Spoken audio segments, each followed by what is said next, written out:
তুলনামূলক ধর্মতত্ত্ব হচ্ছে ধর্মসমূহের তুলনা ভিত্তিক অধ্যয়ন। সেখানে এককেন্দ্রিক কোনো বক্তব্য থাকে না।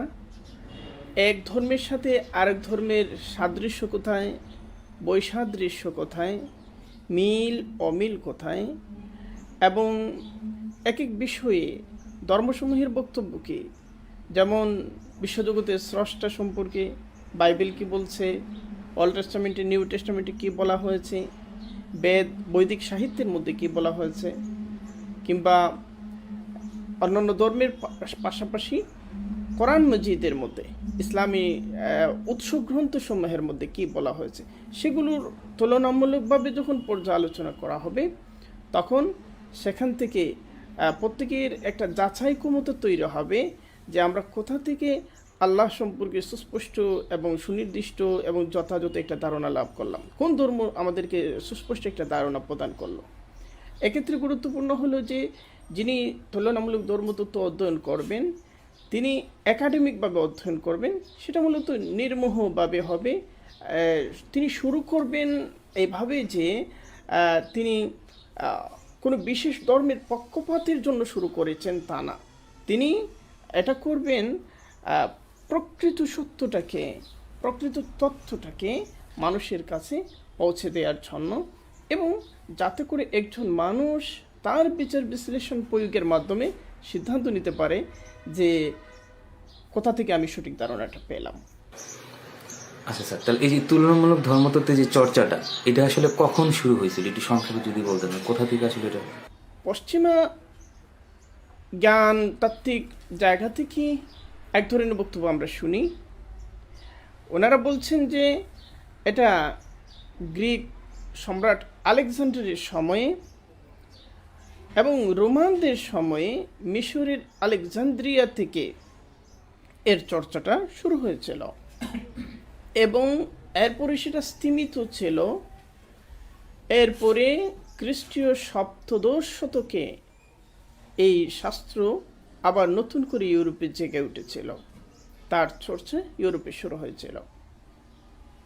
কিন্তু আমরা দেখি যে রোমান এবং গ্রিক আমলে আলেকজান্দ্রিয়া থেকে যে চর্চা, ওই চর্চাটা কোনো শাস্ত্রীয় আকার লাভ করে নাই, সেটা ছিল বিচ্ছিন্ন চর্চা, বিচ্ছিন্ন ঘটনা।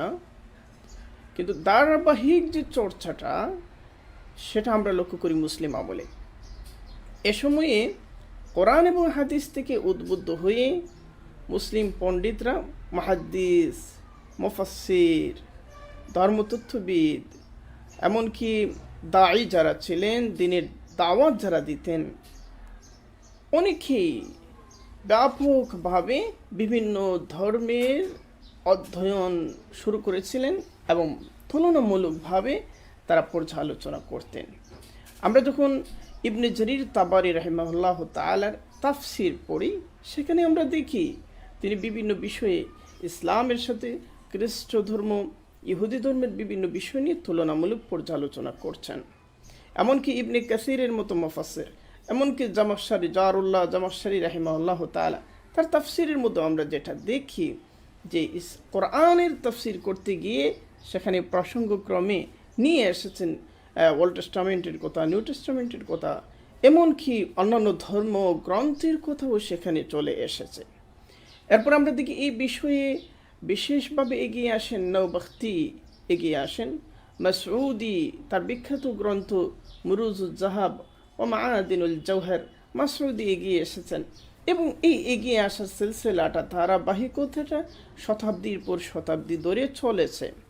তো নিষ্ঠাবান ঐতিহাসিকদের অনেকেই যারা ইউরোপে ছিলেন, ইউরোপীয় ইতিহাস চর্চার পথিকৃৎ পর্যায়ের অনেক মনীষী ব্যক্তিত্ব এই সত্য স্বীকার করেছেন যে তুলনামূলক ধর্মতত্ত্ব এটা বলতে গেলে মুসলিমদেরই দান। অ্যাডাম স্মিথ একটা কথা বলেছেন তার ইসলামিক সিভিলাইজেশন নামক গ্রন্থের মধ্যে। তিনি বলেছেন তুলনামূলক ধর্মতত্ত্ব এটা হচ্ছে মুসলিমদের দ্বারা সৃষ্ট একটি জ্ঞান। তাহলে এই তুলনামূলক ধর্মতত্ত্ব মাঝখানে কয়েক শতাব্দী মুসলমানরা চর্চা করে নাই, এটার চর্চাটা ইউরোপে কেন চলে গেল, মুসলিমদের মধ্যে থেকে কেন হারিয়ে গেল? মুসলিমরা এটার চর্চা করতে অনুপ্রাণিত হয় কোরআন এবং হাদিসের মাধ্যমে। কোরআনের মধ্যে নানা জায়গায় বাইবেলের প্রসঙ্গ, অর্থাৎ ইনজিল শরীফের উল্লেখ, তাওরাতের উল্লেখ, পূর্ববর্তী নবীদের উল্লেখ, হজরত মুসা আলাইহিস সালাম, হজরত ইব্রাহিম আলাইহিস সালাম, হজরত ইসমাইল আলাইহিস সালাম, হজরত ঈসা আলাইহিস সালাম, হজরত দাউদ আলাইহিস সালাম, প্রত্যেকের আলোচনা কোরআন মজিদে নানাভাবে এসেছে। ফলত একজন মুসলিম পরিপূর্ণ মুসলমান হওয়ার জন্য হযরত ঈসা আলাইহিস সালামের নবুয়ত এবং রিসালাতে বিশ্বাস করতে হবে। মুসা আলাইহিস সালামের নবুয়ত এবং রিসালাতে বিশ্বাস করতে হবে যে তিনি নবী ছিলেন, রাসূল ছিলেন, তার কাছে আল্লাহ তাআলা কিতাব নাজিল করেছিলেন। ফলত স্বাভাবিকভাবেই একজন মুসলিম ঈসা আলাইহিস সালাম, মুসা আলাইহিস সালাম, দাউদ আলাইহিস সালাম তাদের প্রতি আকৃষ্ট হন, তাদের সম্পর্কে জানতে অনুপ্রাণিত হন, এবং সেটা হন কোরআন এবং হাদিসের মাধ্যমেই।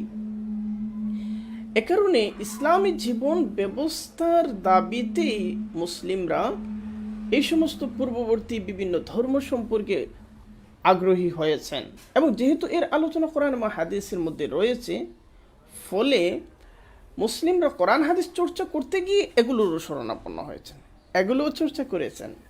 এবং এ কারণে আমরা দেখি যে সাহাবায়ে কেরামের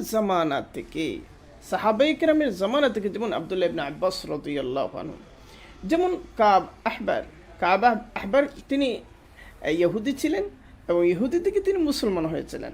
হযরত আব্দুল্লাহ ইবনে সালাম রাদিয়াল্লাহু আনহু ইহুদি ছিলেন, ইহুদি থেকে তিনি মুসলমান হয়েছেন। আদি ইবনে হাতিম খ্রিস্টান ছিলেন, সর্দার ছিলেন খ্রিস্টানদের, খ্রিস্টান থেকে তিনি মুসলমান হয়েছেন। অনেকেই মেজুসি ছিলেন, মুসলমান হয়েছেন। বিভিন্ন ধর্ম থেকে এই লোকেরা মুসলমান হয়েছেন। হযরত সালমান ফার্সি রাদিয়াল্লাহু আনহু মেজুসি ছিলেন, সেখান থেকে মুসলমান হয়েছেন, অগ্নি পূজারী ছিলেন। তো এদের বড় একটা অংশ যার যার ধর্মের উপর বিশেষজ্ঞ ছিলেন, যার যার ধর্মের উপর তারা বিশেষজ্ঞ ছিলেন, এবং ইসলামী সমাজ ব্যবস্থার মধ্যে পূর্ববর্তী ধর্মসমূহের বিষয় নিয়ে চর্চা এবং জিজ্ঞাসাগুলো বারবার এসেছে। সেটা এসেছে ইসলামিক ইসলামিক জ্ঞানশাস্ত্রের ধারাবাহিক আবেদনের কারণেই সেটা এসেছে। তো একজন মুসলিম স্বাভাবিকভাবে ইসলামী জীবন ব্যবস্থার সামগ্রিকতার কারণেই এই বিষয়ের প্রতি আকৃষ্ট হন। ফলত এটা বলার সুযোগ কম যে ইসলামী জ্ঞানের ধারাবাহিকতার মধ্যে তুলনামূলক ধর্মতত্ত্বের উপস্থিতি কোনো একটা সময় ছিল না, এটা বলার সুযোগ কম। হয়তো শাস্ত্রীয় আকারে সেটা প্রতিষ্ঠা লাভ করেছে একটু পরে, কিন্তু এর আগেও সাহাবায়ে কেরামের আমলেই সেটা বিদ্যমান ছিল। ইউরোপে সেটা কীভাবে গেল? ইউরোপীয় ঐতিহাসিকরা এটা বলেছেন যে ইউরোপ এই জ্ঞানটা লাভ করেছে স্পেনের মুসলিমদের মাধ্যমে। স্পেনের অন্যতম একজন মুসলিম চিন্তাবিদ তিনি হচ্ছেন ইমাম শাহরাস্তানি রাহিমাহুল্লাহ তাআলা। ইমাম শাহরাস্তানি রাহিমাহুল্লাহ তাআলার একটা কিতাব আছে আল মিলাল ওয়ান নিহালের মধ্যে বিভিন্ন জাতি, সভ্যতা, সংস্কৃতি, তাদের ধর্ম, তাদের মূল্যবোধ, তাদের বিশ্বাস সমস্ত কিছু নিয়ে তিনি পর্যালোচনা করেছেন। এবং আরেকজন হচ্ছেন ইবনে হাজম উন্দুলুসি, তিনি আল ফাসলু ফিল মিলাল ওয়াল আহওয়া ওয়ান নিহাল তিনি এই কিতাব রচনা করেছেন, এবং সেখানে প্রতিটি জাতি, সভ্যতা, তাদের ধর্ম বিশ্বাস ইত্যাদি নিয়ে বৈজ্ঞানিক কাঠামোর ভিত্তিতে তিনি পর্যালোচনা করেছেন। তো এ কারণে ইউরোপ এটা স্বীকার করেছে যে আমরা যে তুলনামূলক ধর্মতত্ত্ব বিষয়ে আমরা যে শিক্ষা লাভ করেছি, আমাদের শিক্ষক ছিলেন ইবনে হাজম আন্দলুসি এবং ইমাম শাহরাস্তানি, তারা ছিলেন ইউরোপের কম্পারেটিভ রিলিজিয়নের শিক্ষক। যারা দায়ী, যারা ইসলাম প্রচারের জন্য কাজ করতে চান, তাদের জন্য এই কম্পারেটিভ রিলিজিয়ন চর্চা করাটা কতটুকু গুরুত্বপূর্ণ? একজন দায়ীর জন্য এতটা গুরুত্বপূর্ণ যে তিনি যেহেতু অন্য ধর্মের অনুসারীর কাছে ইসলামের বুদ্ধিভিত্তিক উপস্থাপনটা করতে চান, ফলত তাকে এই জিনিসটা প্রমাণ করতে হবে যে কেন ইসলাম শ্রেষ্ঠ, কথায় ইসলাম শ্রেষ্ঠ। কিভাবে ইসলাম শ্রেষ্ঠ? ইসলামের শ্রেষ্ঠত্ব উপস্থাপনের স্বার্থে তাকে সংশ্লিষ্ট বিষয়ে, যে বিষয়ে তিনি কথা বলছেন এই বিষয়ে অন্য ধর্মের বিধিবিধান উৎস গ্রন্থ থেকে তার জানা থাকতে হবে, সঠিক জায়গা থেকে তার জানা থাকতে হবে, যাতে করে তিনি ভুল তথ্য না দেন। এমনও হতে পারে তিনি দিন উপস্থাপন করতে গিয়েছেন, ইসলাম উপস্থাপন করতে গিয়েছেন, আর অন্য ধর্ম সম্পর্কে এমন কিছু বলছেন যেটা সঠিক না, যেটা ভুল। কিংবা এমনও হতে পারে তিনি ইসলাম উপস্থাপন করতে গিয়েছেন, অন্য ধর্মের জায়গা থেকে অভিযোগ এসেছে যে আমরা যেহেতু একটা বিশ্বাস আছি, আমাদের যেহেতু একটা ধর্ম আছে, এটাই তো সেরা, আপনি কেন ইসলাম নিয়ে এসেছেন?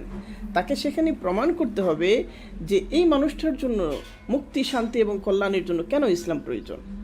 এটা প্রমাণ করতে হলে তার জ্ঞানটা হবে তুলনাভিত্তিক, তুলনামূলক তার পাঠ থাকতে হবে, যাতে করে তিনি এই প্রশ্নের মুখে আটকে না যান, যাতে করে তিনি তার সামনে উপস্থাপন করতে পারেন যে তিনি যদি মুক্তি, শান্তি এবং কল্যাণ চান, তাহলে তার জন্য ইসলাম কিভাবে আশীর্বাদ হয়ে উঠেছে।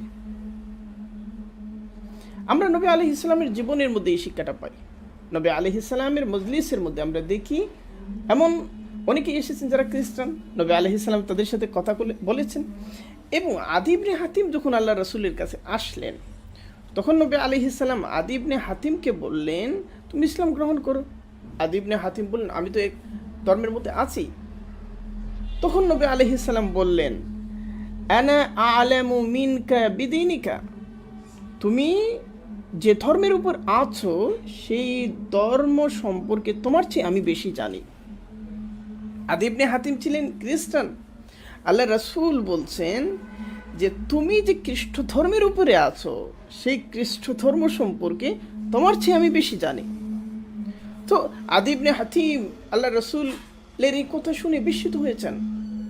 তিনি বারবার প্রশ্ন করছেন যে আপনি আমার চেয়ে আমার ধর্ম সম্পর্কে বেশি জানেন। নবী আলাইহিস সালাম 3 বার এই কথাটা বললেন যে আনা আ'লামু মিনকা বিদীনিকা, তোমার ধর্ম সম্পর্কে তোমার চেয়ে আমি বেশি জানি। তারপরে আলোচনা আরও হয়েছিল।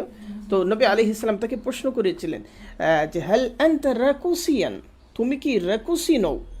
যে খ্রিস্টানদের বিভিন্ন শাখা প্রশাখার মধ্যে একটি উপশাখা হচ্ছে রাকুসি, আরব খ্রিস্টানদের। তো একজন আদী ইবনে হাতিম গোত্র সর্দার, তিনি খ্রিস্টান গোত্রসমূহের কোন উপগোত্রের অনুসারী নবী আলাইহিস সালাম সেটাও জানতেন, এবং সেই অনুযায়ী তার কোন কোন বিধান পালন করা উচিত নবী আলাইহিস সালাম সেটাও জানতেন। আদী ইবনে হাতিমকে সেটাও বলে দিয়েছিলেন যে তোমার ধর্ম অনুযায়ী তুমি এই এই অন্যায় কাজের মধ্যে জড়িত আছো। তার মানে কি, নবী আলাইহিস সালামের অবগতিটা, জ্ঞানটা অন্য ধর্মের উপর এত বেশি ছিল যে ওই ধর্মের একজন সর্দারের সামনে দাঁড়িয়ে আল্লাহ রাসূল বলছেন তোমার ধর্ম সম্পর্কে তুমি যতটা জানো তার চেয়ে বেশি আমি জানি। এটা নবী আলাইহিস সালামের সুন্নাহ যে একজন দ্বীনের দায়ী তিনি আল্লাহ রাসূলের অনুসরণের মধ্য দিয়ে যাতে করে একটি অন্য ধর্মের অনুসারীর সামনে দাঁড়িয়ে বলতে পারেন আনা আ'লামু মিনকা বিদীনিকা, তোমার ধর্ম সম্পর্কে তোমার চেয়ে আমি ভালো জানি। যখন ব্রিটিশরা এই আমাদের ভারতবর্ষে শাসন করছে, তো সেখানে অনেক খ্রিস্টান মিশনারিরা আসলে মুসলমানদেরকে ভুল বুঝিয়ে বা ইসলাম একটা পিছিয়ে পড়া ধর্ম এমন কিছু প্রশ্নের উত্থাপন করেছিল যেটা আসলে মুসলমানরা মানে বড় বড় আলেমরাও দিতে পারেনি। তো তখন একজন আলেম তাদের বিরুদ্ধে মানে তাদের এই অপপ্রচারের বিরুদ্ধে জবাবে একটা বই লিখেছিলেন, আল্লামা কিরানবী ইজহারুল হক। বর্তমান সময়েও তারা যে ইসাই ধর্মের নামে মুসলমানদের বিভ্রান্ত করছে, তো এই জিনিসগুলো আসলে কিভাবে ভূমিকা রাখতে পারে? বর্তমান একাডেমিক যে কম্পারেটিভ রিলিজিয়ন, সেখানে কিন্তু দেখানো হয় যে এটা এসেছে জার্মান পণ্ডিতদের হাত ধরে, যাদের মধ্যে আছেন ম্যাক্স মুলার সহ আর অনেকেই। কিন্তু আমরা দেখি যে ভারত উপমহাদেশে এই কম্পারেটিভ রিলিজিয়নে বড় অবদান রেখেছেন এমন বহু মুসলিমকে আমরা পাই, যাদের মধ্যে যার কথা প্রশ্ন করলেন রহমতুল্লাহ কেরানাবী। কিন্তু এটা ঠিক না যে রহমতুল্লাহ কেরানাবী প্রথম হাত ধরেছিলেন। রহমতুল্লাহ কেরানাবীর আগে এই ভারতে অনেকেই হাত ধরেছিলেন, এবং রহমতুল্লাহ কেরানাবীর সামনে দৃষ্টান্ত হিসেবে ছিল ইমাম ইবনে তাইমিয়া রাহিমাহুল্লাহ তাআলার কিতাব আল জওয়াবুস সহিহ লিমান বাদদালা দীন আল মাসিহ। ইবনে তাইমিয়া এই কিতাবটা রচনা করেছিলেন একজন খ্রিস্টান ধর্মগুরু পল এর প্রশ্নের জবাবে 5 খণ্ডে তো সেখানে তিনি খ্রিস্ট ধর্মের আপত্তিসমূহের জ্ঞানভিত্তিক জবাব প্রদান করেছিলেন এবং বাইবেলের প্রতিটি অস্থি সন্ধি তিনি সামনে এনে পর্যালোচনা করেছিলেন নিরপেক্ষ এবং ইনসাফের দৃষ্টিতে।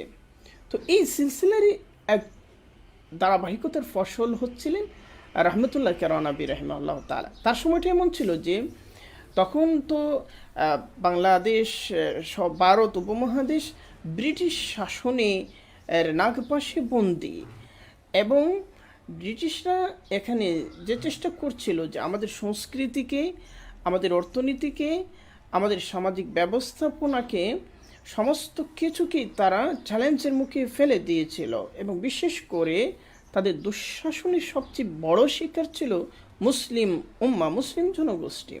কিন্তু সবচেয়ে বিপজ্জনক যে বিষয়টা ছিল যে তারা হাত বাড়িয়েছিল মুসলিমদের ধর্মবিশ্বাসের উপরেও।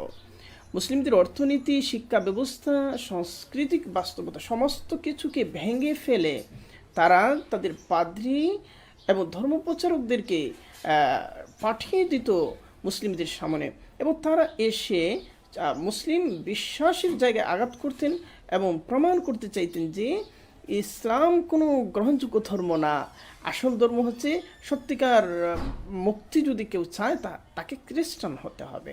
তো এই পাদ্রীদের একজন অন্যতম ছিলেন ফান্ডার সাহেব। শুধু একজন বড় পাদ্রী ছিলেন তা না, বরং তিনি এর আগে আরও বিভিন্ন রাষ্ট্রে খ্রিস্ট ধর্ম প্রচারের ক্ষেত্রে অত্যন্ত সাফল্য প্রদর্শন করেছিলেন। তিনি দাবি করতেন যে তিনি আরবি, ফার্সি, এমনকি কোরআন হাদিসের উপরও তিনি বিশেষজ্ঞ। তো পাদ্রী ফান্ডার যখন ইসলামের উপর বিভিন্ন আপত্তিমূলক গ্রন্থ রচনা করে চললেন, ফার্সি ভাষায় রচনা করছিলেন, রহমতুল্লাহ কেরানবী রাহিমাহুল্লাহ তাআলা তখন জবাবে এগিয়ে আসলেন, এবং তাদের মধ্যে শুরুতে পত্র বিনিময় হতো। রহমতুল্লাহ কেরানবী চিঠি লিখছেন ফান্ডারের কাছে, ফান্ডার জবাবে চিঠি লিখছেন রহমতুল্লাহ কেরানবীর কাছে। এই প্রক্রিয়ার মাধ্যমে শেষ পর্যন্ত তারা নিজেদের মধ্যে একটা বিতর্কের আয়োজনে সম্মত হয়েছিলেন, এবং সেই বিতর্কের মধ্যে 3 দিনের বিতর্ক ছিল। প্রথম দিনের বিতর্কেই পাদ্রী ফান্ডার নিজের উত্থাপিত সকল অভিযোগের জবাব পেয়ে গিয়েছিলেন, এবং রহমতুল্লাহ কেরানবী খ্রিস্ট ধর্ম সম্পর্কে এমন কিছু প্রশ্ন উত্থাপন করেছিলেন যার জবাব দিতে বাধ্য ছিলেন পাদ্রী ফান্ডার। দ্বিতীয় দিন তিনি ওই জবাব দিতে সক্ষম হন নাই, এবং রহমতুল্লাহ কেরানবী আরও অনেকগুলো অভিযোগ উত্থাপন করেছিলেন। ফলে তৃতীয় দিন পাদ্রী ফান্ডার উপস্থিত না হয়ে তিনি বিতর্ক থেকে সরে গিয়েছিলেন। তো ভারতের মুসলিমরা তখন রাজনৈতিকভাবে, সামাজিকভাবে পর্যদস্ত থাকলেও ইসলাম তখন দালিলিকভাবে প্রতিষ্ঠিত ছিল, এবং এই প্রতিষ্ঠিত থাকার একটি স্বাক্ষর হিসেবে ভারতীয় মুসলিমদের সামনে এটা ছিল এক ধরনের বিজয়। তারা বিজয় হিসেবে তারা একে গ্রহণ করেছিলেন যে অন্তত জ্ঞানগতভাবে আমাদের ধর্মের সামনে খ্রিস্টানদের একজন বড় প্রচারক তিনি পরাস্ত হয়েছেন, তিনি প্রমাণ করতে পারেন নাই যে ইসলামের মধ্যে কোনো খুঁত আছে, ইসলামের মধ্যে কোনো দোষ আছে। তারপরে ওই বিতর্কের বিষয়গুলো নিয়েই, বিতর্কের যে আলোচ্য বিষয় ছিল এই বিষয়গুলো নিয়েই রহমতুল্লাহ কেরানবী ইজহারুল হক রচনা করেছিলেন। যে আমাদের দেশের আলেমদের মধ্যে তুলনামূলক ধর্মতত্ত্বের চর্চাটা খুবই কম। আলেমদের তুলনামূলক ধর্মচর্চার গুরুত্বটা আলেম এবং সাধারণ মুসলমানদেরও তুলনামূলক ধর্মচর্চাটা কেন প্রয়োজন? ইসলাম তো পৃথিবীতে এসেছে নিজেকে শ্রেষ্ঠ প্রমাণ করার জন্য, নিজের শ্রেষ্ঠত্ব পৃথিবীতে নিশ্চিত করার জন্য।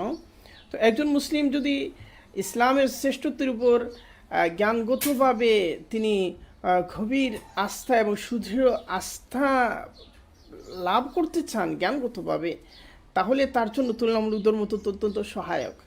কারণ তুলনামূলক ধর্মতত্ত্ব এমন একটা শাস্ত্র যেখানে সবগুলো ধর্মের সাথে পর্যালোচনার মাধ্যমে আপনার ইমানের শ্রেষ্ঠত্ব আপনি উপলব্ধি করতে পারেন, আপনার বিশ্বাসের মহত্ব আপনি উপলব্ধি করতে পারেন, এবং আপনি যা ধর্মের নামে যা কিছুর অনুশীলন করছেন সেটা যে কত অসাধারণ সেটা আপনি উপলব্ধি করতে পারেন।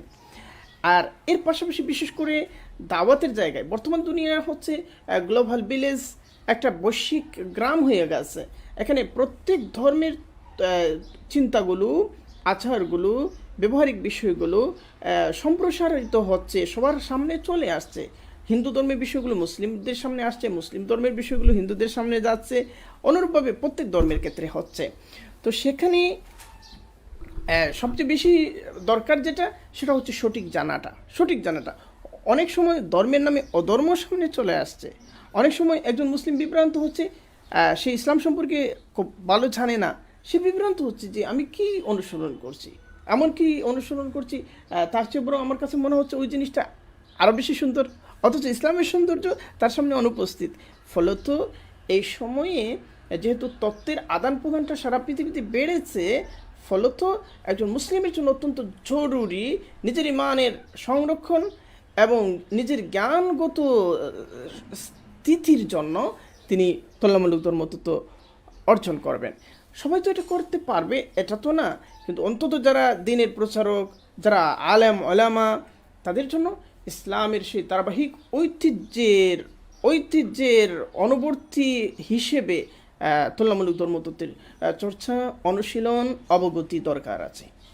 বিংশ শতাব্দীতে যে দুজন ব্যক্তি তুলনামূলক ধর্মতত্ত্বে ইসলাম ধর্মের আহমেদিদের এবং ডক্টর জাকির নায়েক বিশাল আলোড়ন তুলছেন, তো তাদের ব্যাপারে যদি একটু বলতেন। আহমদ দিদাত রাহিমাহুল্লাহ তাআলা স্কুল লেভেল পর্যন্ত পড়েছিলেন, মাধ্যমিক লেভেল পর্যন্ত তিনি পড়েছিলেন, এবং এরপরে আর উচ্চ শিক্ষা লাভ করার সুযোগ তিনি পান নাই। দর্জির কাজ করতেন, এবং সেটা ছিল খ্রিস্টান মিশনারি স্কুলের পাশে। তো সেখানে খ্রিস্টান মিশনারিরা আসতো, তার দোকানে আসতো।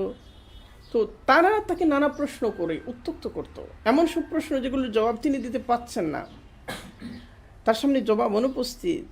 তারপরে তিনি রাহমাতুল্লাহ কেরানাবির এই বইটার সন্ধান পেলেন, যেটা হচ্ছে ইজহারুল হক, এবং তারপরে তিনি শুরু করলেন।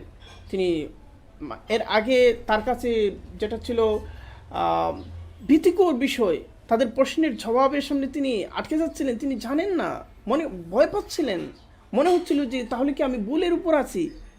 তারপরে তিনি যখন অবগতি অর্জন হলো, জানলেন, তখন তিনি দৃঢ়তা তার ভিতরে অনুভব করলেন, এবং তিনি তাদের কাছে যেতেন প্রশ্ন করার জন্য, এবং তারা তার থেকে পালাতো যে তিনি এসে গেছেন, তাকে আটকানো যাবে না, এমন প্রশ্ন করবেন যার জবাব দেওয়া কঠিন।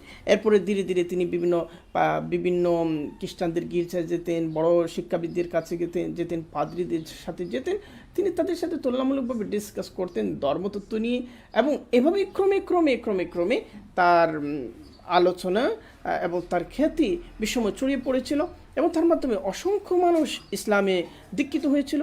তার বক্তৃতাগুলো গ্রন্থ আকারে রচিত হয়েছে, এবং সেটা আন্তর্জাতিকভাবে পুরস্কৃত হয়েছে। তারই দ্বারা অনুপ্রাণিত ছিলেন আমাদের ডাক্তার জাকির নায়েক সাহেব, তারই দ্বারা অনুপ্রাণিত ছিলেন, এবং এক অর্থে তার সাগরিদ বলা যায়, শিষ্য বলা যায়।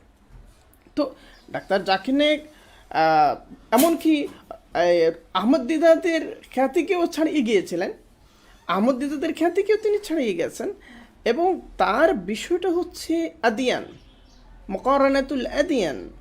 তিনি বিভিন্ন ধর্ম সম্পর্কিত পণ্ডিত, বিশেষজ্ঞ, এই জায়গায় তিনি সারা পৃথিবীর শ্রেষ্ঠতমদের একজন। এই ব্যাপারে তার যারা সমালোচক তারাও কিন্তু এই ব্যাপারে ভিন্নমত পোষণ করবেন না। তিনি যেসব কারণে আলোচিত হচ্ছেন, সেসব কারণের অনেকটাই ভুল বোঝাবুঝির ফসল, এবং কিছু বিষয় আছে যেটা তার সাথে আলোচনা সাপেক্ষে সমাধান করার সুযোগ ছিল, এবং তিনিও তৈরি ছিলেন, যেমন মাসাইলের কিছু বিষয়, কিছু ফিকহি বিষয়। তো সেই বিষয়গুলোকে নিয়ে সমাজের সাধারণ মানুষের মধ্যে চর্চা, এবং এর মাধ্যমে তাকে ভ্রান্ত প্রমাণ করার যে প্রচেষ্টা, সেটা অনেকেই যেভাবে করেছেন, যে প্রক্রিয়া করেছেন, এটা শুধু ডাক্তার জাকির নায়েকের ক্ষতি করে নাই, বরং আমাদের মুসলিম সমাজেরও বৃহত্তর অর্থে ক্ষতি করেছে। কারণ ডাক্তার জাকির নায়েক এই জায়গায়, বিশেষ করে অমুসলিমদের সামনে ইসলামের সৌন্দর্যকে উপস্থাপনের জায়গায় একটি অসাধারণ দৃষ্টান্ত এই সময়ে। ফলত এইরকম একটা পাণ্ডিত্য এবং এইরকম একটা উপস্থাপন দক্ষতা সম্পন্ন বৈশ্বিক একটা ব্যক্তিত্ব যে কোন জাতির জন্যই একটা আশীর্বাদ। ফলত তাকে যত কম বিতর্কিত করা যায় আমাদেরকে সে ব্যাপারে সচেতন থাকতে হবে। যে আমাদের দেশে তো বর্তমানে যে ইসাই ধর্মের নামে মুসলমানদের কনভার্ট করা হচ্ছে এবং কাদিয়ানিরাও ব্যাপকভাবে মুসলমানদের বিভ্রান্ত করে তাদের ইসে কনভার্ট করছে। তাহলে এই যে তুলনামূলক ধর্মতত্ত্ব বা এই যে কম্পারেটিভ রিলিজনের জ্ঞানটা, এটা কিভাবে সবার মধ্যে ছড়ায় দেওয়া যায় সহজে? এটা আসলে সবার মধ্যে ছড়ানো যতটা কঠিন, এবং সবার মধ্যে এটা আসলে ছড়ানো মানে এই জ্ঞানটা এমন যে এটা, যেমন আপনি যদি বলেন যে বিজ্ঞান সবার মধ্যে ছড়ানো, এরকম একটা ব্যাপার যে এটা আসলে সবার মধ্যে ছড়াবে একটা শ্রেণীর মধ্যে। আমি মনে করি যারা ইসলাম চর্চা করি এবং যারা ইসলাম প্রচার করি, ন্যূনতম এই শ্রেণীটার মধ্যে ইসলাম প্রচারক এবং উলামার একটি বড় অংশের মধ্যে এই বিষয়ক সচেতনতা, এই বিষয়ক অধ্যয়ন, এই বিষয়ক প্রশিক্ষণ থাকা একান্ত জরুরি।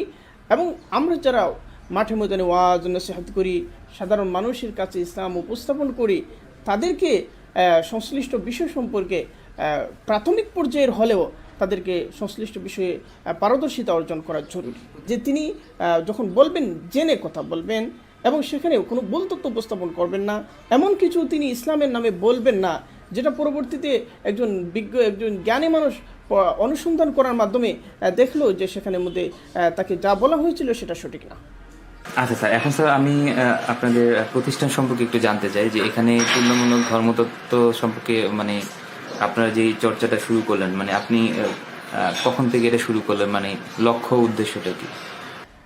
এটা এখন 2য় বছর পার করছে। প্রতিষ্ঠানের নাম Mahadul Fikri Wad Darasatil Islamia, center for Islamic thought and studies. এখানে মূলত যারা মাওলানা হয়ে যান এবং যারা ভালোভাবে দাওরায়ে হাদিস সমাপন করেন, তাদের জন্য উচ্চতর শিক্ষার একটা আয়োজন। তাদের মধ্যে যারা দাওয়া নিয়ে পড়তে চান, মুকারানাতুল আদিয়ান তথা কম্পারেটিভ রিলিজিয়ন নিয়ে পড়তে চান, এবং যারা ইসলামী গবেষণা পদ্ধতি নিয়ে পড়তে চান, ইসলামী বিভিন্ন বিষয় নিয়ে কীভাবে গবেষণা করতে হবে, গবেষণার অনুশীলনটা কীভাবে করতে হবে, সেটা সিরাত হতে পারে, সেটা তাফসির হতে পারে, সেটা তারিখে ইসলাম হতে পারে, ইসলামের ইতিহাস হতে পারে, নানা বিষয় হতে পারে, তাদের উচ্চতর অধ্যয়নের জন্য এটা একটা গবেষণা সেন্টার। এই প্রতিষ্ঠান চায় এমন কিছু আলেম হবেন যারা জামানার ভাষা বুঝেন, যারা দেশ কাল এবং বৈশ্বিক বাস্তবতা সম্পর্কে যাদের অন্তর্দৃষ্টি রয়েছে, অবলোকন রয়েছে, যাদের হাতে কলম থাকবে এবং যাদের অন্তরে থাকবে মানুষের প্রতি মমত্ব, দরদ, কল্যাণকামিতা, এবং যারা জামানার যে কোনো প্রশ্নের সামনে নিজে জ্ঞানদক্ষভাবে হাজির হওয়ার সামর্থ্য রাখেন, এইরকম এক শ্রেণীর আলেম তৈরি করতে চাই এই প্রতিষ্ঠান। এখানে যেমন ধরেন আমরা হিন্দু ধর্মের যে সমস্ত বৈদিক সাহিত্যের গ্রন্থাবলী আছে, আবার আমি বলছি, এখানে যেমন ধরেন হিন্দু ধর্ম তাদের ধর্মীয় উৎস গ্রন্থগুলো, খ্রিস্ট ধর্মের উৎস গ্রন্থগুলো, বৌদ্ধ ধর্মের উৎস গ্রন্থগুলো কোরআন এবং হাদিসের সাথে সেগুলোর তুলনামূলক বিশ্লেষণের মাধ্যমে এখানে একটা ক্লাস নেওয়া হয়, পড়ানো হয়। এখানে আধুনিক চিন্তাধারা সমূহ, যে চিন্তাধারাগুলো রাজনৈতিক হোক কিংবা দার্শনিক হোক, সাংস্কৃতিক হোক কিংবা নানা ক্ষেত্রে নানা মাত্রায় যে সমস্ত চিন্তাধারা বর্তমানে ছড়িয়ে আছে দুনিয়া জুড়ে, এবং যেগুলো ইসলামকে চ্যালেঞ্জ করে মুসলিমদের বিশ্বাসকে বিচলিত করে, সেই মতবাদ, সেই দর্শন এবং চিন্তাধারাগুলোর সাথে ইসলামের তুলনামূলক বিচার বিশ্লেষণ করা হয়, এবং যে সমস্ত আপত্তি ইসলামের উপর আসে, সেই আপত্তির জায়গায় জ্ঞানগত বক্তব্যটা কী হওয়া উচিত, এই বিষয়টা অনুসন্ধান করা হয়, গবেষণা করা হয়। এর পাশাপাশি এখানে সিরাতে রাসূল নবী আলাইহিস সালামের জীবনীকে বৃহত্তর আঙ্গিকে বর্তমান সময় এবং সভ্যতার বাস্তবতা সাপেক্ষে তাকে উপস্থাপনের যে প্রক্রিয়া, অধ্যয়নের যে প্রক্রিয়া, অনুশীলনের যে প্রক্রিয়া, সে বিষয়টা নিয়ে এখানে পর্যালোচনা করা হয়, গবেষণা করা হয়, অধ্যয়ন করা হয় ইসলামের ইতিহাস এবং অন্যান্য জাতি, বিশেষ করে ক্ল্যাশ অফ সিভিলাইজেশনের এই যুগে একজন মুসলিম, একজন আলেমকে যেটা করতে হবে যে অন্যান্য সভ্যতা, সংস্কৃতি, ধর্ম এবং জাতি গোষ্ঠী সম্পর্কে স্বচ্ছ ধারণা এবং অধ্যয়ন তার থাকা দরকার। এই ধারণা এবং অধ্যয়ন এখানে দেওয়ার চেষ্টা করা হয়। এখানে যারা অধ্যয়ন করতে চান তাদেরকে সংশ্লিষ্ট বিষয়ে আগ থেকেই তার মধ্যে একটা আগ্রহ থাকতে হবে এবং তিনি ওই বিষয়ের প্রতি তার মধ্যে অনুসন্ধিৎসা যদি থাকে এবং আগ থেকে তার মধ্যে যদি অধ্যয়ন এবং প্রস্তুতি থাকে, তাহলে তিনি এই বিষয়গুলোর সাথে নিজেকে মানিয়ে নিতে পারবেন। সমস্ত আলেম তার মৌলানা হওয়ার পর্ব ভালোভাবে সম্পন্ন করেছেন এবং এই সব বিষয়ে তার আগ্রহ রয়েছে এবং আগ থেকে চর্চা রয়েছে। আমরা তাদেরকে বিশেষভাবে এখানে প্রাধান্য দেই এবং বিশেষত লেখালেখির অনুশীলন যাদের মধ্যে রয়েছে তাদেরকে আমরা বিশেষভাবে প্রাধান্য দেই। যারা দাওয়াতের মধ্যে নিজেকে সমর্পণ করতে চান, দাওয়াত বলতে এটা আমরা ময়দানি দাওয়াতের সাথে সাথে জ্ঞান, চিন্তা এবং বুদ্ধিবৃত্তিক অনুশীলনের দাওয়াত, এই ময়দানে দাওয়াতের বিষয়টাকে আমরা বরং একটু প্রাধান্য দিই। ময়দানি দাওয়াত এবং বুদ্ধিবৃত্তিক কর্ম, জ্ঞানমূলক কর্ম উভয়টার সমন্বয়ের চেষ্টা আমরা করি। সাধারণ মুসলিমদের প্রতি আমাদের যে বার্তা সেটা হলো যে ইসলামকে নিছক রসুম হিসেবে, প্রথা হিসেবে গ্রহণ করলে চলবে না। ইসলামকে ইসলামের সামগ্রিকতা সহ গ্রহণ করার মানসিকতা এবং প্রস্তুতি আমাদের মধ্যে আসতে হবে।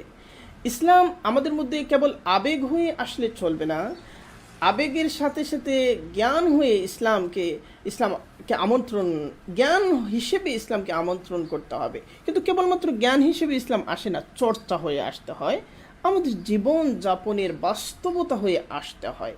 ইসলাম যখন আমাদের জীবনে আসে তখন আমাদের জীবনের সবগুলো সৌন্দর্য একের পর এক প্রস্ফুটিত হতে থাকে একের পর এক।